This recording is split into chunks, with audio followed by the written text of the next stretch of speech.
A lot of this isn't going to make sense to you, and I'm sorry about that. I'm just going to start at the beginning, with the house.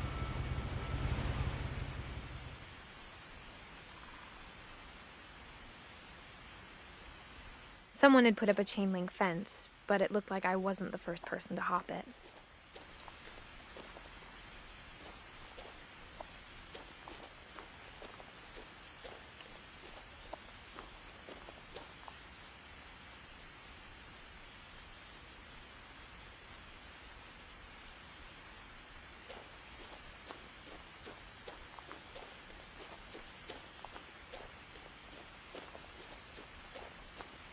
I lived here until I was 11, but I wasn't allowed inside half the rooms.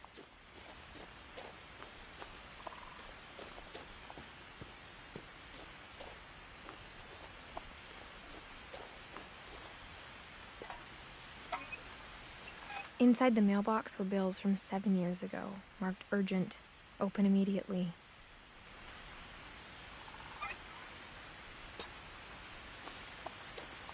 I hadn't been back since my brother Lewis's funeral.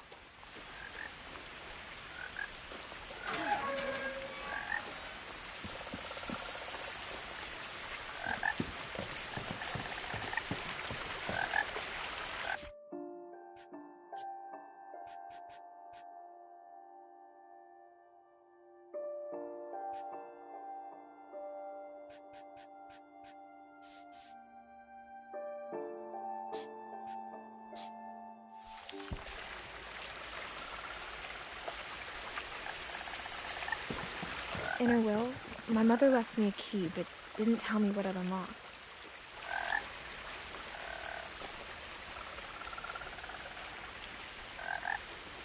Maybe she thought I'd know. Or she thought the mystery would be enough to bring me back.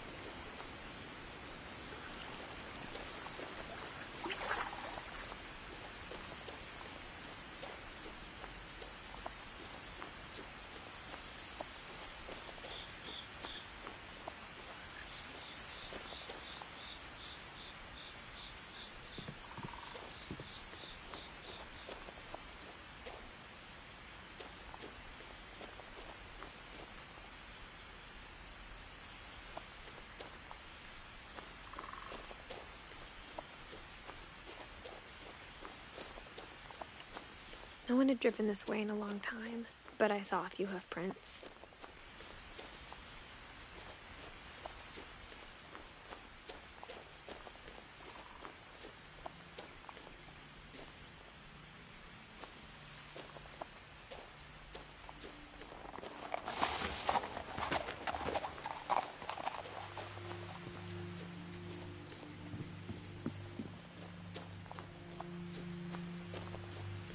The truth is, even after I inherited the house, I never thought I'd come back to it.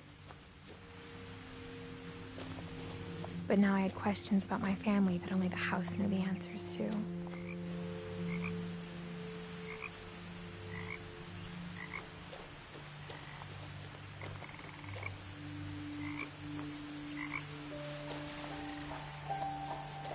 The house was exactly like I remembered it, the way I'd been dreaming about it.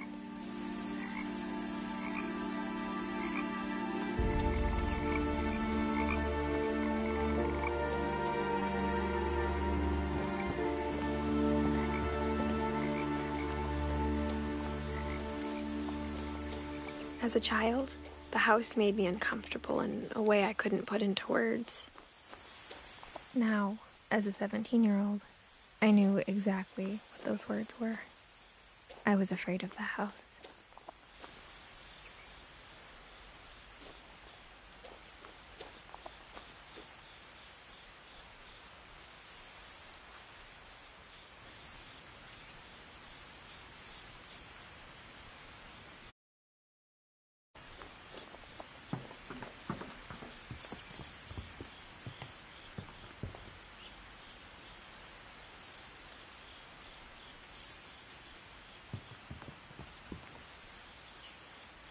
I hoped the key might unlock the front door. It didn't.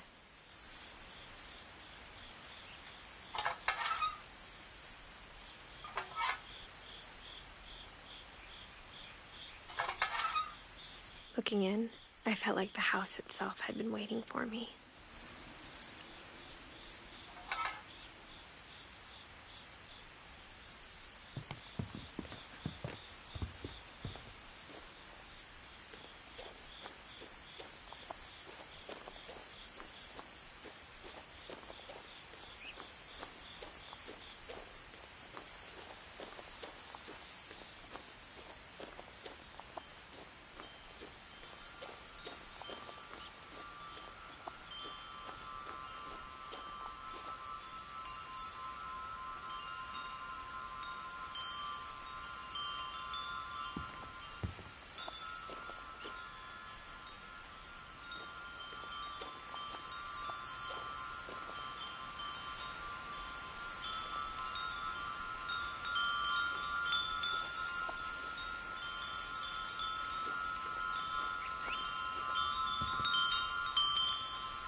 Crawling through the doggy door used to be a lot easier when I was 11.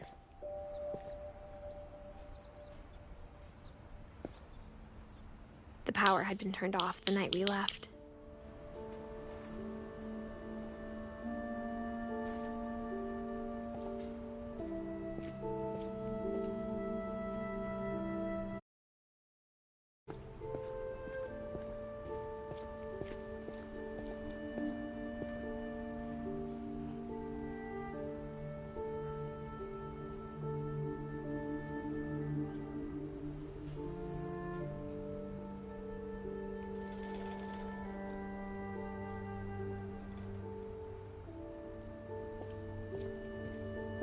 For the first time in years, I felt like I was home. But instead of a family, there were just memories of one. Like how after Louis started working at the cannery, we all got sick of eating salmon, except our cat, Molly.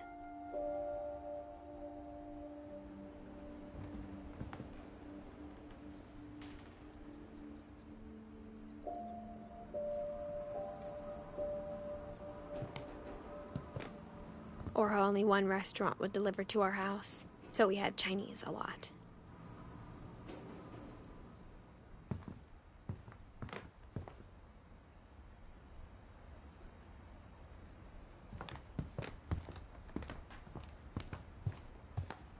The table was still a wreck from the night we left.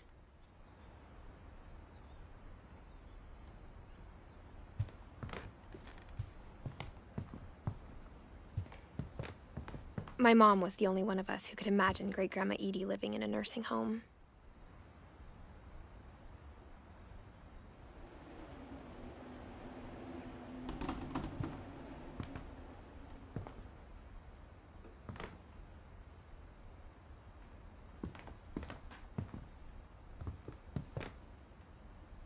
Nothing in the house looked abnormal. There was just too much of it, like a smile with too many teeth.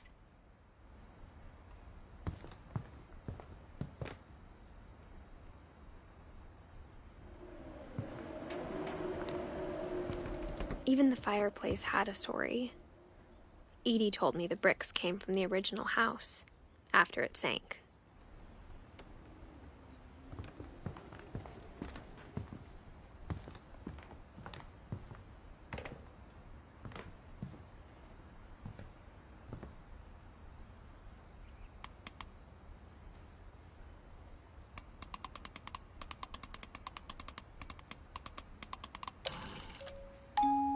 Great-Grandpa Sven built a music box for Barbara, along with the rest of the house.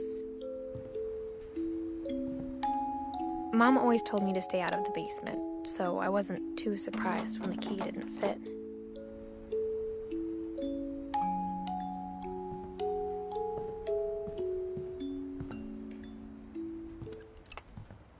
A lot of things got left behind in the whirlwind of that last night.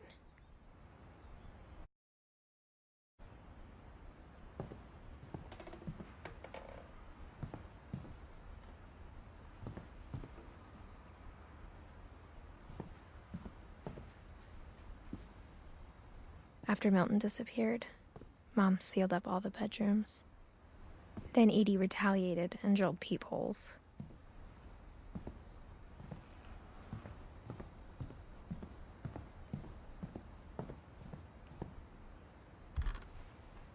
My Grandpa Sam spent 7 years sharing a room with his dead brother, Calvin.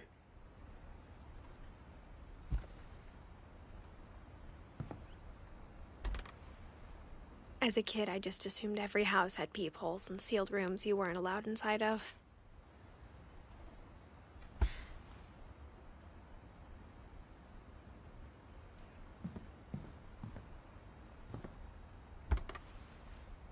The last time I was in Edith Sr.'s room, I was 10 and she was painting my portrait.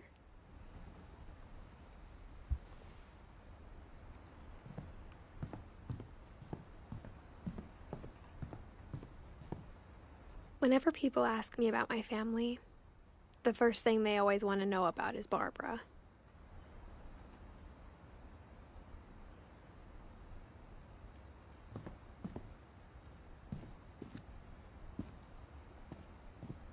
Mom must have locked the third floor stairs on the night we left.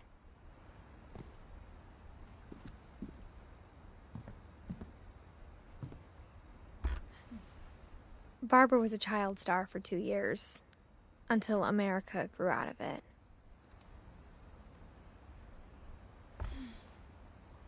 Edie's father, Odin, built the original house.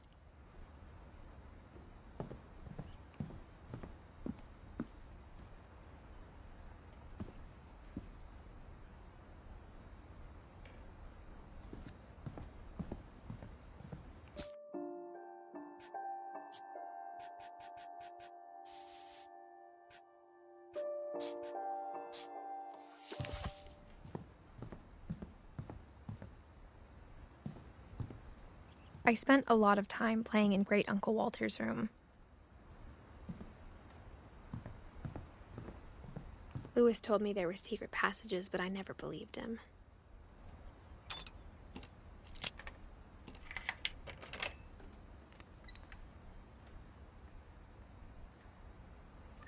Turns out, my mom was really good at keeping secrets.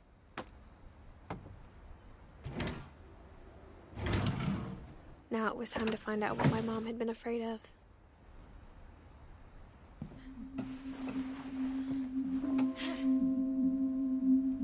From the paintings on the wall, it was clear my brother Milton had been here before me.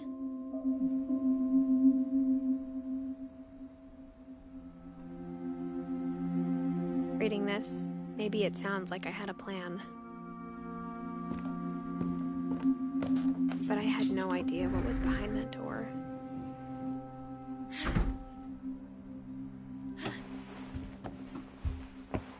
Just like I had no idea where all this was gonna lead.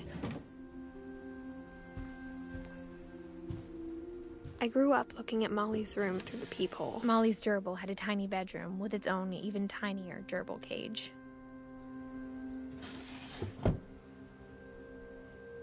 Being inside for the first time, I felt like I'd stepped behind a painting.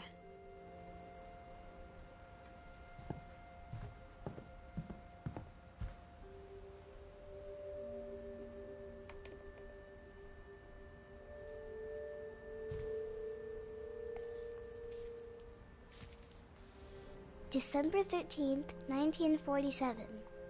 Dear Diary, I'll be gone soon, but I wanted to tell somebody about what's gonna happen. It started when Mom sent me to bed without dinner. I woke up and I was starving, so I looked around for something to eat. The gerbil food was dry, but I didn't mind it.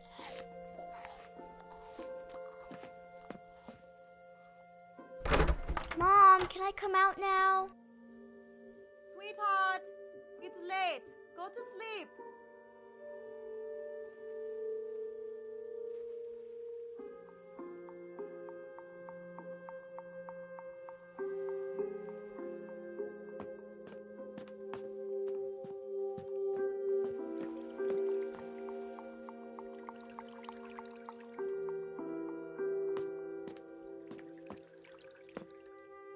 I thought about eating Christopher, but I held back.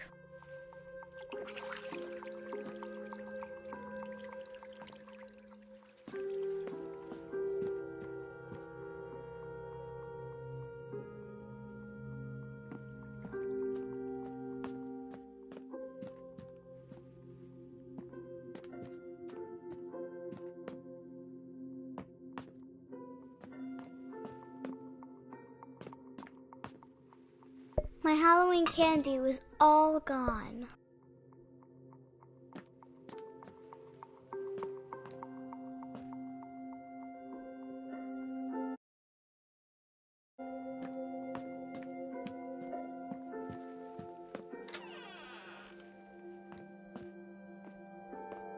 I kept eating and eating.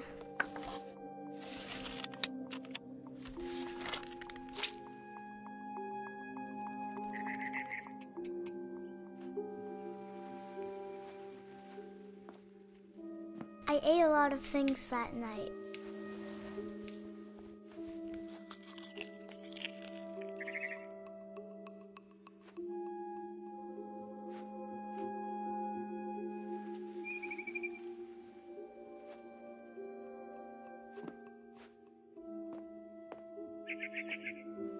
Then I heard chirping outside my window. It was a barn swallow going back to her nest. I reached out for her.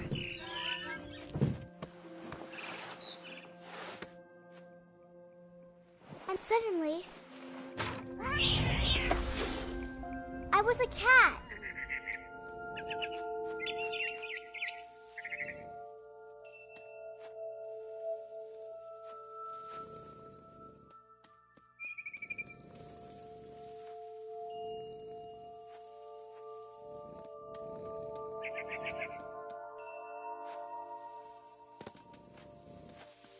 I tried to be quiet, but the bird was really scared.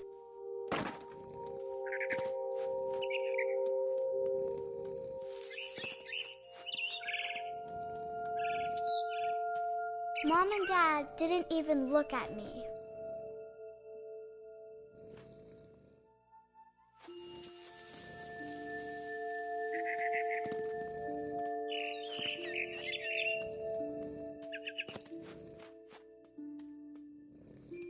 I jumped and I almost got her.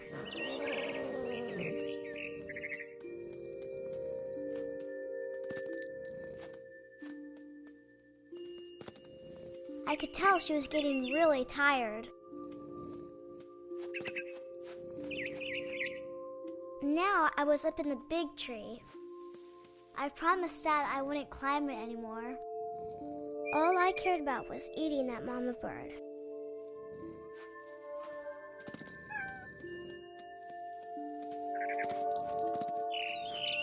I gobbled her up. And suddenly, I was an owl. First, all I heard was the wind. Then I heard little teeth nibbling in the grass.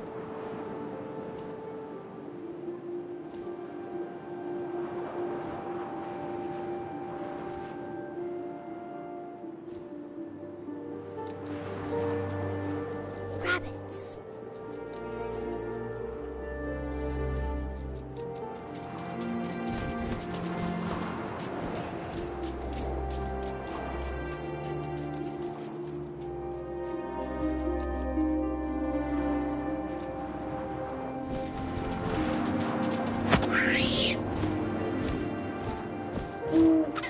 I imagined his face looking up and seeing mine through my talons.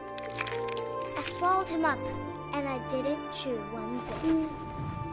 Then I flew off to find something bigger.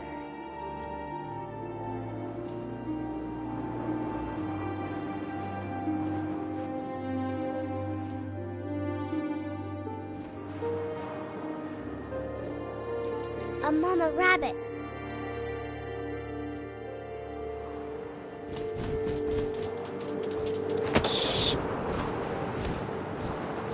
She was almost too big to carry.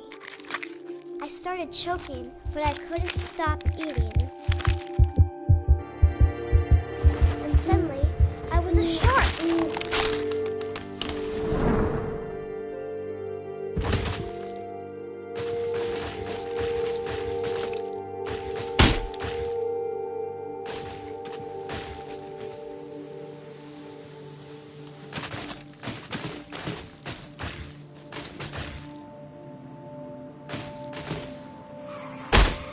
I rolled off a cliff and into the ocean. Now, I was hungrier than ever.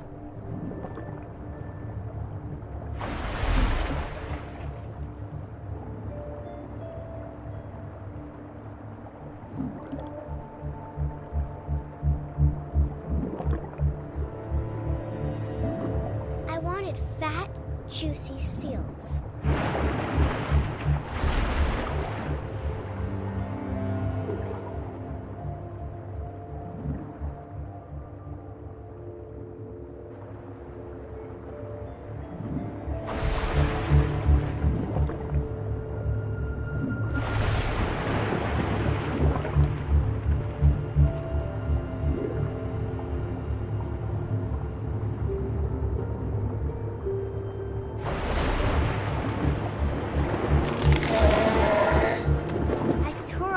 Flipper, and it tasted really good.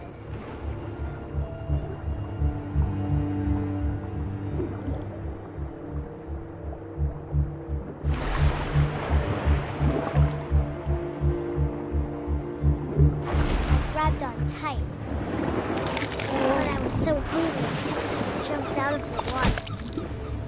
When I opened my eyes, everything had changed.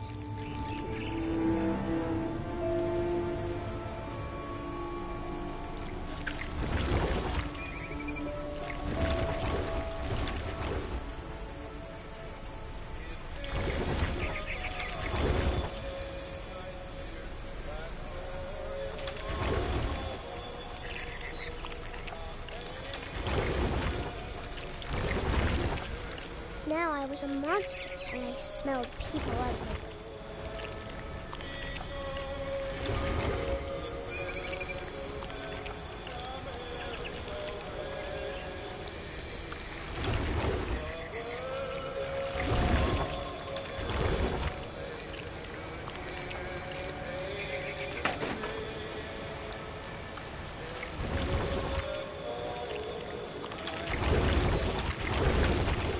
I was big, but I moved real quiet.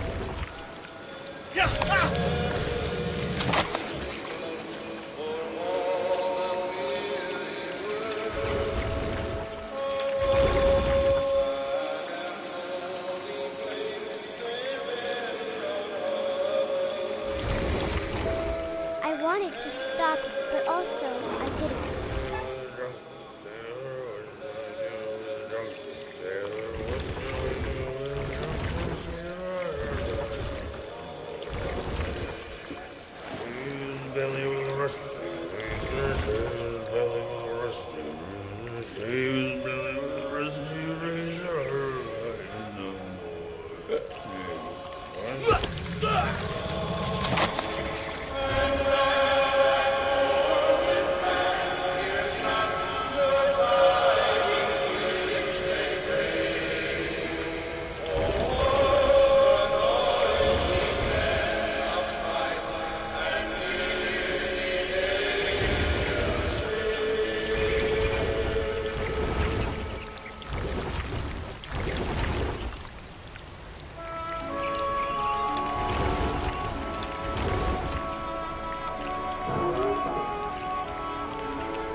Passenger, I was still hungry.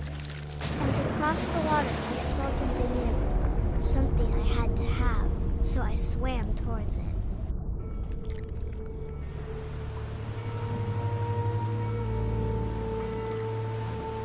I slithered onto the sand, and the good smell went into an old pipe.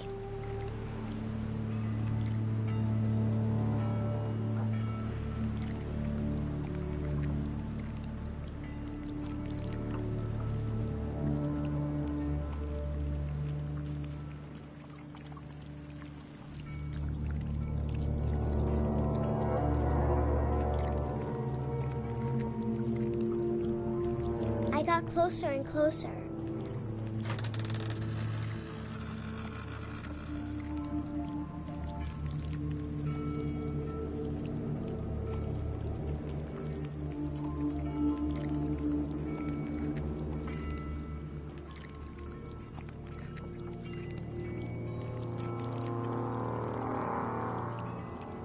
all of my stomach started growling.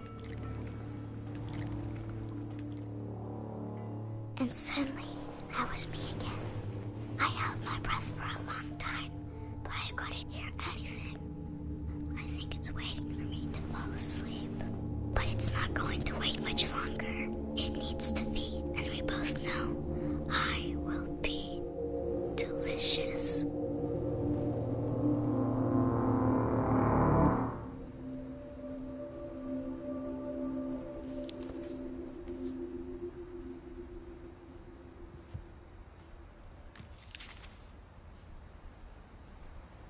I'm not sure if I believed all of that, but I'm sure Edie would have.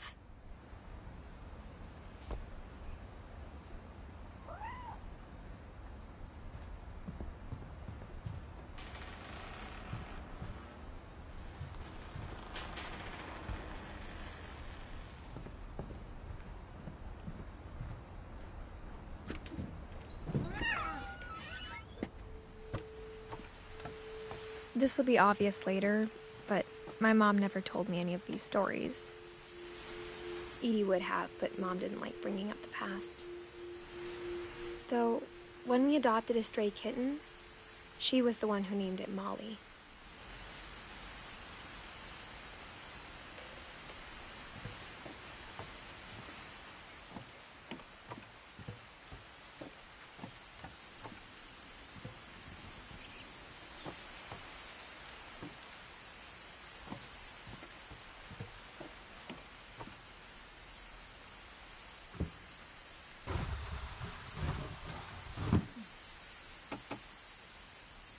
I spent a lot of time in Great-Grandma Edie's room. We got along, and it was a good place to hide from my mom. When Edie told people Sven was killed by a dragon, she could also have said he was building a dragon-shaped slide that collapsed. She could have, but she didn't.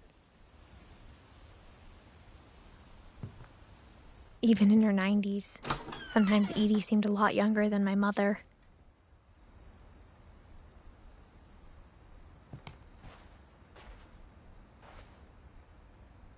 The only trace Grandpa Sam's first wife, Kay, left on the house was the pink bathroom. It was a pretty big trace.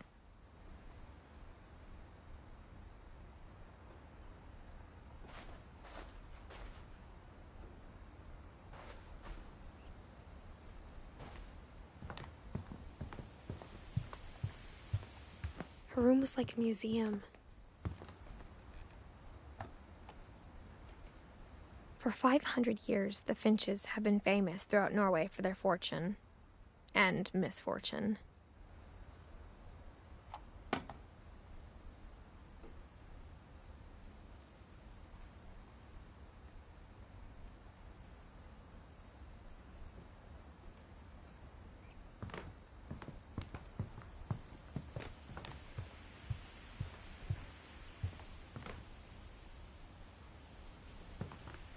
One summer, they evacuated the island, but Edie refused to go. For a few weeks, she was a celebrity. I hadn't thought of myself as Edith Jr. for a long, long time.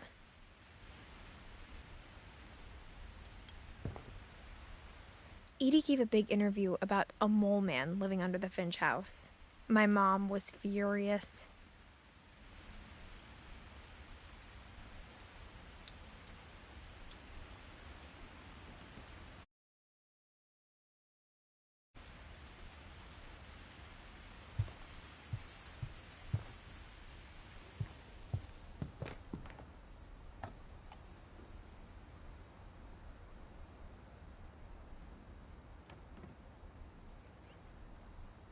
Odin Finch buries the latest victims of the family curse, his wife Ingeborg and their newborn son, Johann. On January 7th, 1937, he set sail with his family and his house, hoping to leave the curse behind. But 40-foot waves off the coast of Washington send the house and Odin to the bottom of the sea. Odin's daughter Edie with husband Sven and baby Molly, step ashore on their new home, Orcas Island. Odin Finch is the first to be buried in the new family cemetery. His daughter Edith is already dreaming of a new Finch house.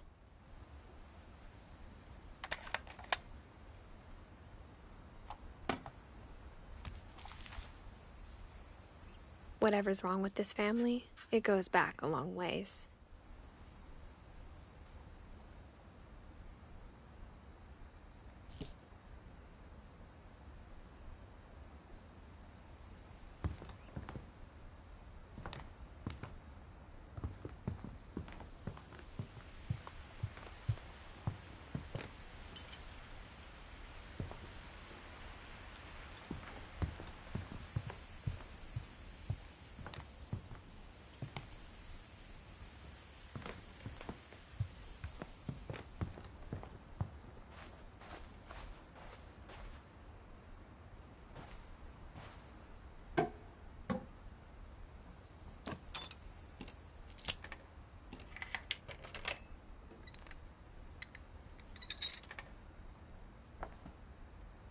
There's a secret in this bathroom.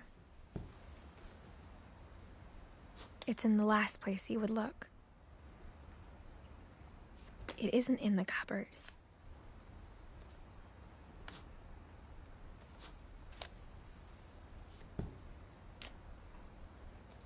It's hidden in this book.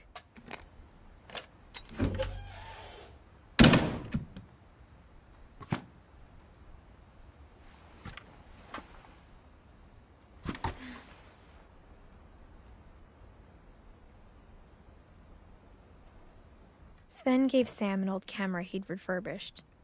He never put it down.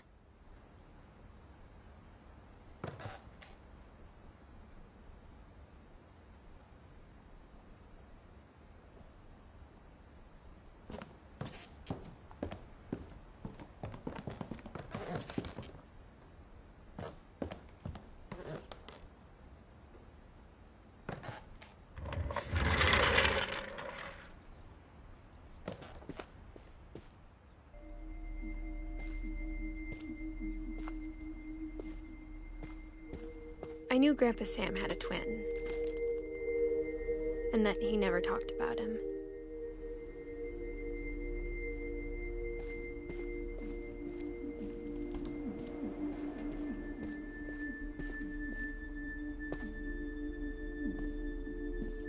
I guess my grandpa didn't like history any more than my mom did.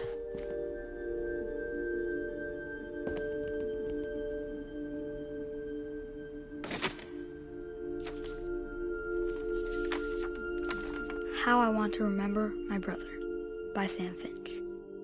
The thing I remember is that when he made up his mind, that was it.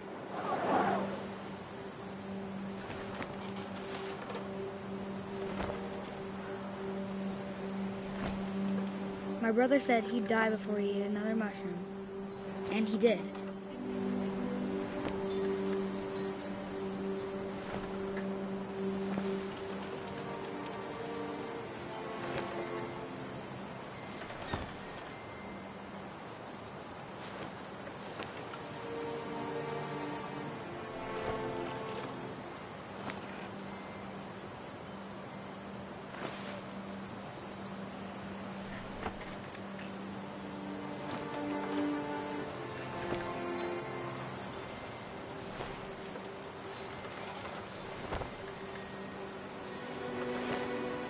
At Barbara's funeral, we swore we'd never be afraid again. And he wasn't. I think Calvin always wanted to fly.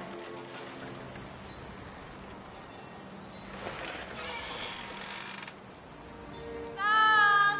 Calvin! Dinner's ready! Coming! But that day, he finally made up his mind to do it.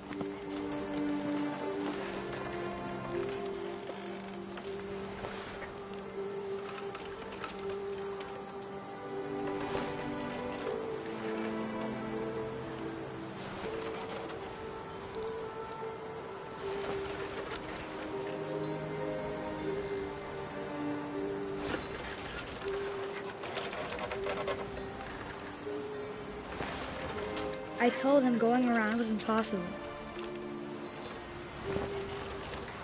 Maybe if I hadn't said that.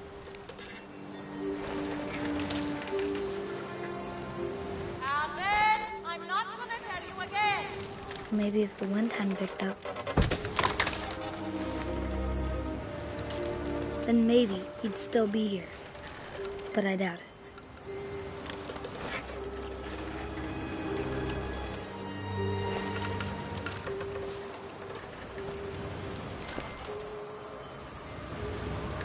I think he'd already made up his mind.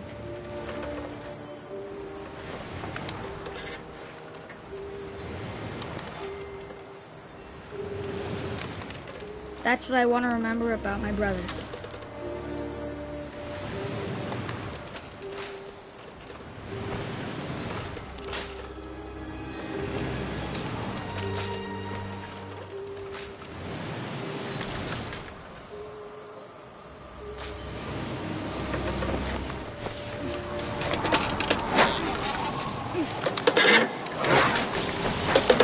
The day he made up his mind to fly.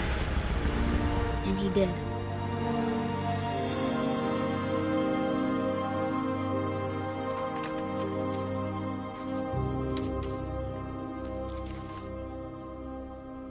Calvin's story felt strangely familiar. When I was younger, I remember trying to do the exact same thing. After the funeral, Edie roped off Calvin's half of the room.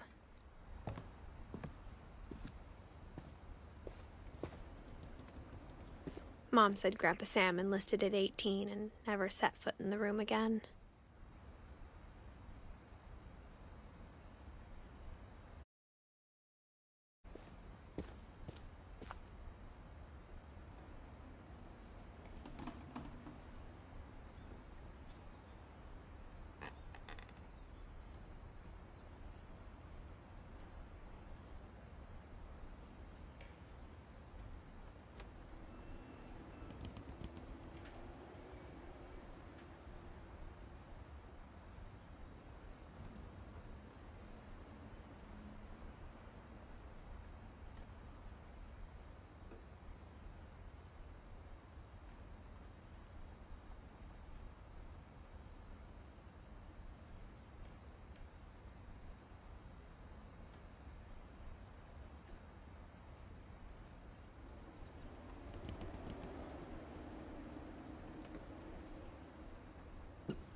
The passages were a pretty tight fit. They'd obviously been built for smaller hands and bellies.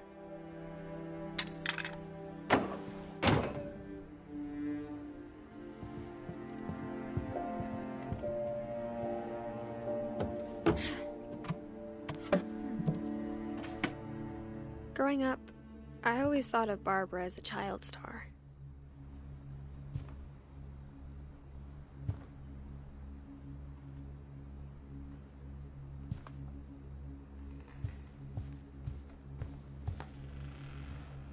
I never thought about how hard it must have been for her afterwards.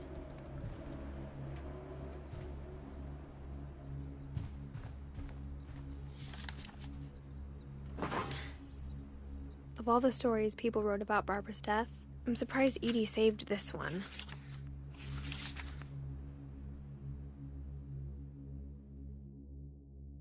Old Jack here with another ghastly tale inspired by America's most unfortunate family. I'm calling it The Surprise Ending of Barbara Finch. As a child star, Barbara was famous for her scream. Now at 16, she was all washed up. A has-been. But in a She'd been asked to perform her signature scream at a local convention for monster movie fans. It was just the boost her career needed. Unfortunately, her scream hadn't aged well. Getting better. I think you just need the right motivation. Her biggest fan and current boyfriend, Rick, was about to demonstrate when... Now that was a great scream. It was Barbara's father, Sven. He'd slipped into a table saw and had to be rushed to the emergency room. So Barbara got stuck babysitting her youngest brother, Walter. Her convention comeback was canceled. Okay, I'm hearing frustration, but I'm not hearing terror. What if I tried... A gang of hoodlums in Halloween masks have been terrorizing Orcas Island tonight. Police are urging residents to... That came from the basement. You're right! Also, I loved your delivery on that. Why is your basement door locked? Because my dad likes making puzzles and secret passages. There's a key hidden in the music box. The secret is to keep winding and winding until finally the key pops out. Thanks, babe. I'll be back in a sec. 20 minutes later, Rick hadn't returned. So Barbara went to look for him, right on cue. She reached for the music box.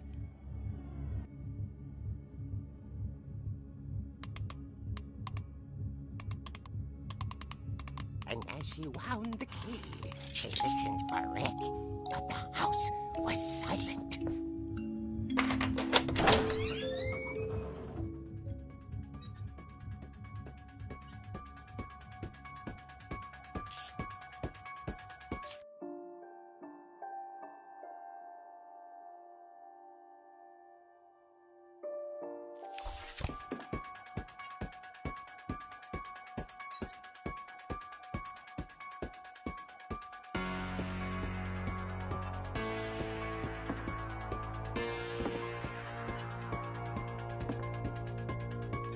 She found Rick's crutch and imagined the worst.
The gang's leader is the infamous Hookman killer, Dr. Carl Hamill, who impaled and then ate his family 10 years ago tonight.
The fridge rattled and grew still.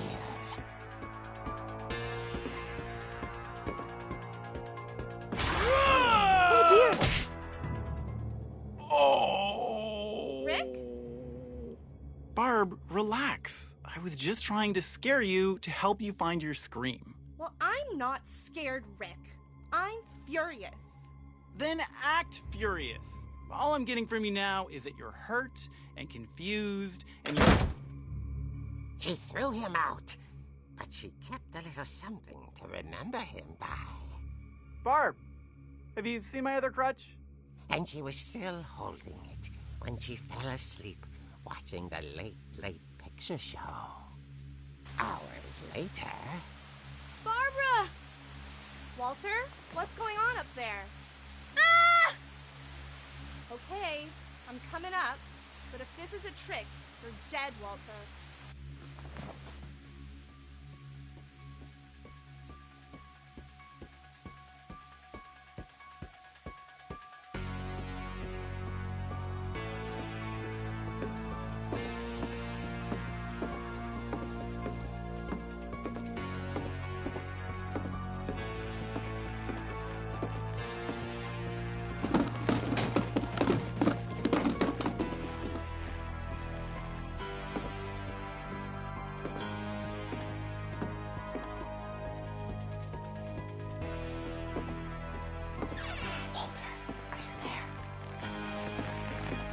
Walter had vanished, but his bedside radio was still on. Orcas Island police describe the man as 6 feet tall, with a steel hook for a hand. Residents are urged to lock all doors and windows and notify the police of any suspicious activity. Barbara turned, saw the hook man, and was speechless. He was quite smashing. And he knew he was. He couldn't get enough of Barbara. Okay, Barbara, there's gotta be another way out of here.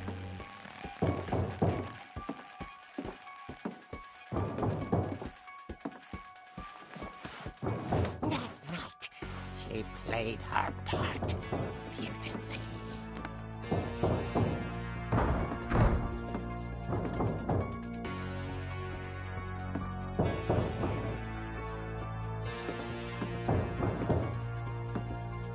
Molly's door hadn't been opened in years. The hinges groaned.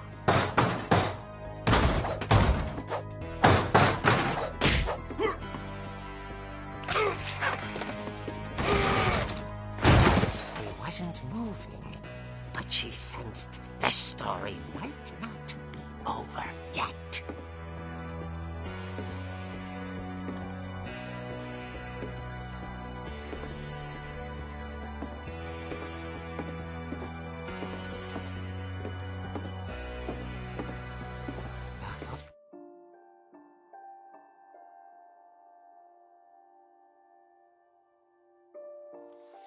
Man had vanished. She listened for his breathing, but all she heard was...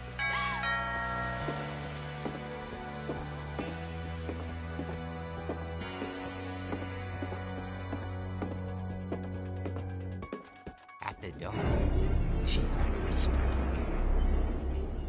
It was coming from inside the house.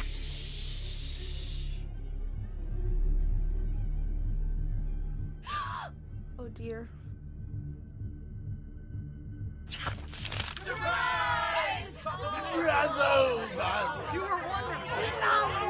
The monsters had come to surprise her. For Barbara, it was a dream come true. Then she saw what kind of monsters they were, and she realized what was about to happen. She was going to be famous. And with her final breath, Barbara Finch gave the performance of her life.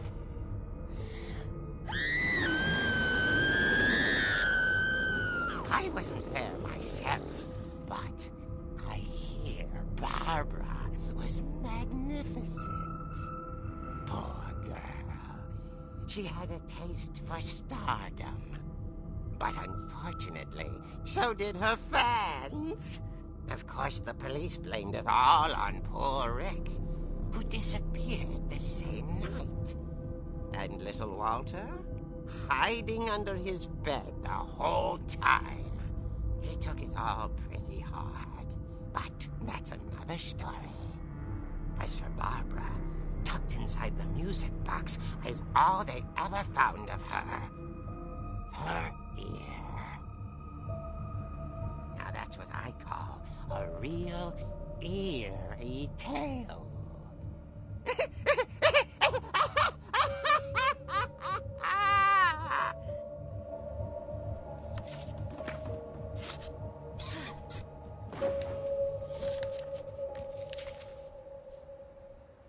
Edie told me all Barbara wanted was to be remembered, as absurd as that comic was.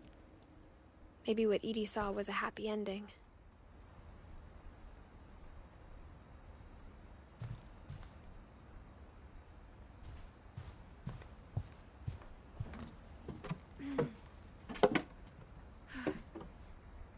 I guess now I know why Mom didn't like me playing with the music box.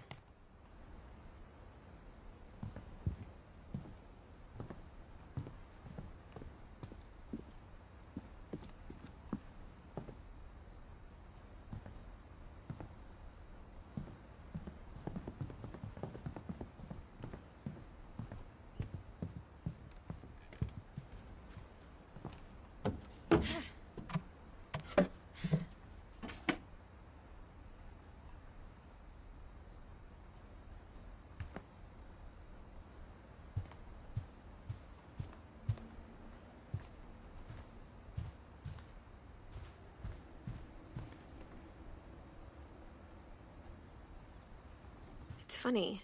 All those times I played with the music box and never found the basement key.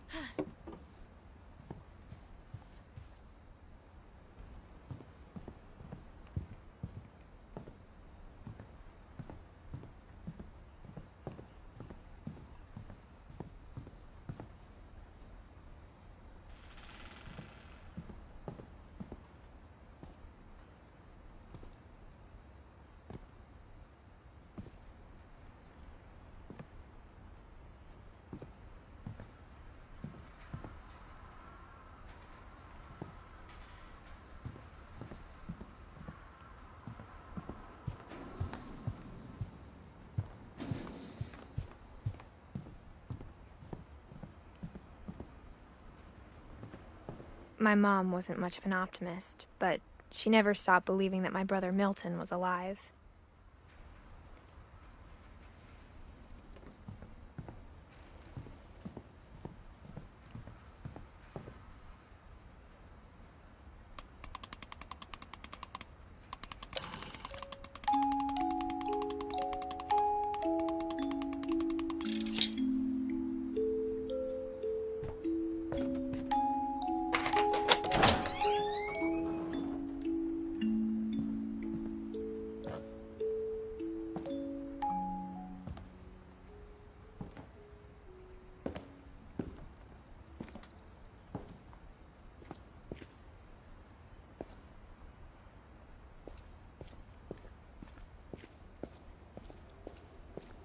Mom said the basement was off limits, unless I wanted another tetanus shot.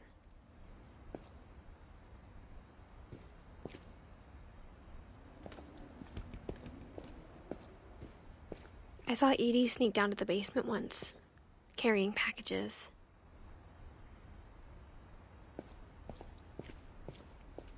I thought maybe she was hiding presents.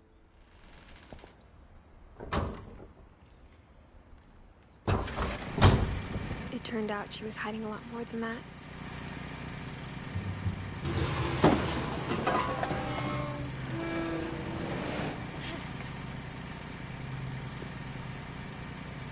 I remember asking Mom once about where Walter had gone.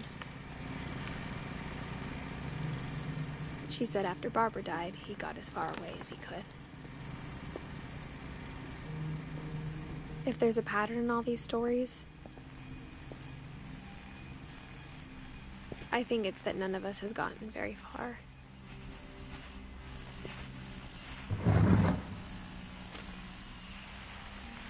Goodbye, everyone. I can't believe I've been down here for 30 years. On that first day, after the shaking started, I didn't think I'd survive a week.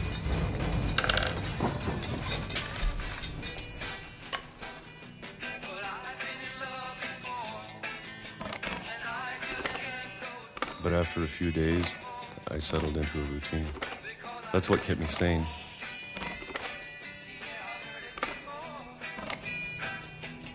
Having a schedule, living for today. I always expected to be dead tomorrow. But if you wait long enough, you get used to anything.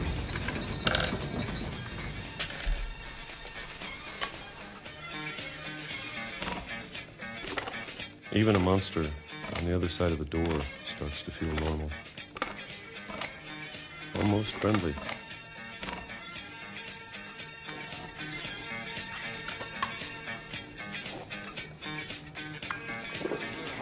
And then one day, everything just stopped. Whatever that thing was, it was gone. Maybe it got tired of waiting. Or maybe I just got tired of being afraid.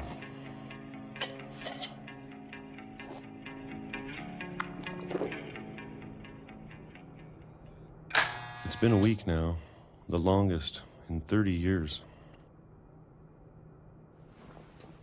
I'm done waiting. I have to leave while I still can.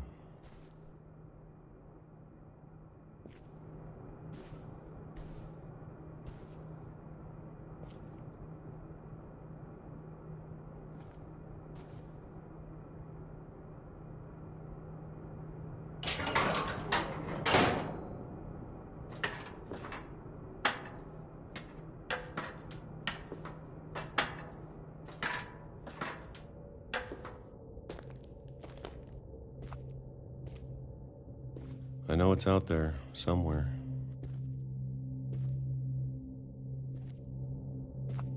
Whatever killed Barbara.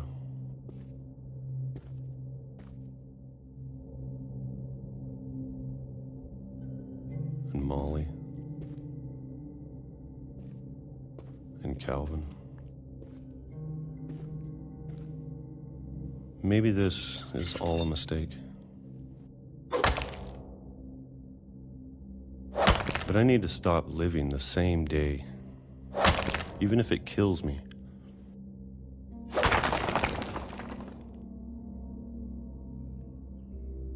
Whatever's out there, I want you to know I'm ready for it. I'm going to appreciate all of it, especially the food. I don't mind if I only have a year left. Or a month. Or a single week.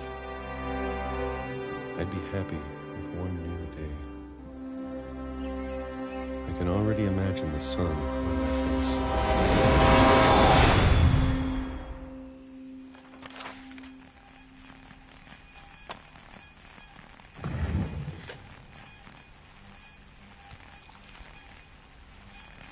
Walter died when I was 6. I can't believe my mom never told me he was down here.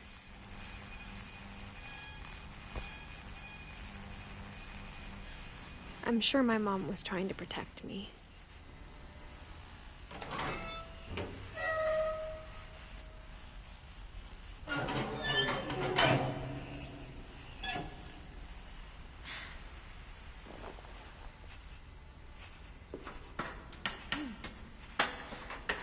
Maybe she was afraid I'd end up like Walter.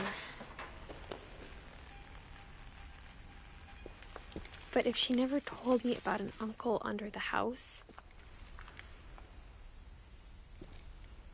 I can only imagine what else she was hiding.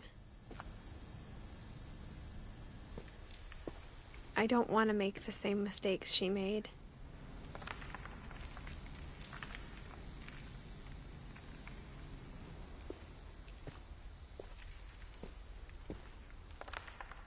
Trying to bury something that's still alive.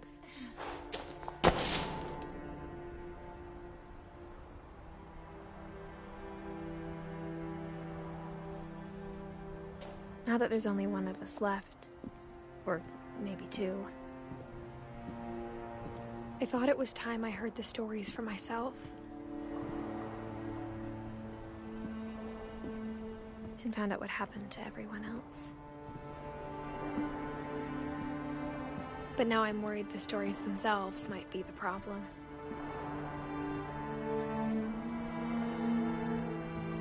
Maybe we believed so much in a family curse, we made it real.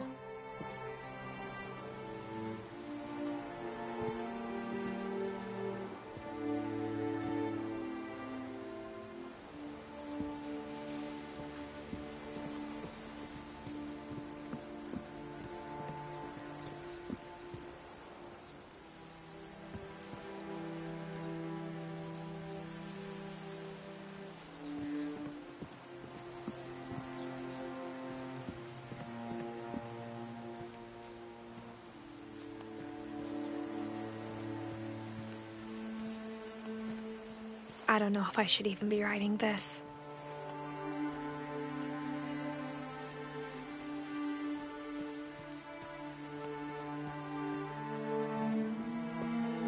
Maybe it'd be better if all this just died with me.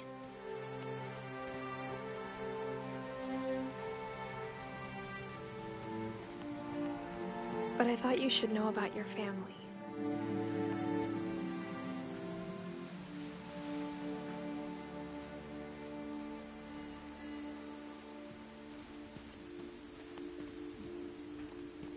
And the history you're a part of.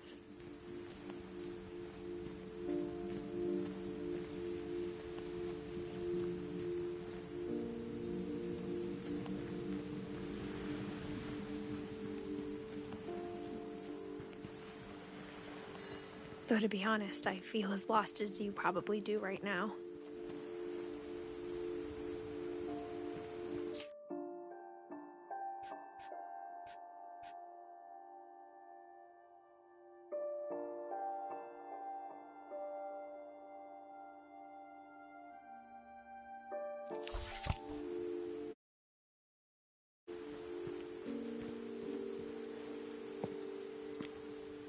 I think the people in these stories believed them, for what that's worth.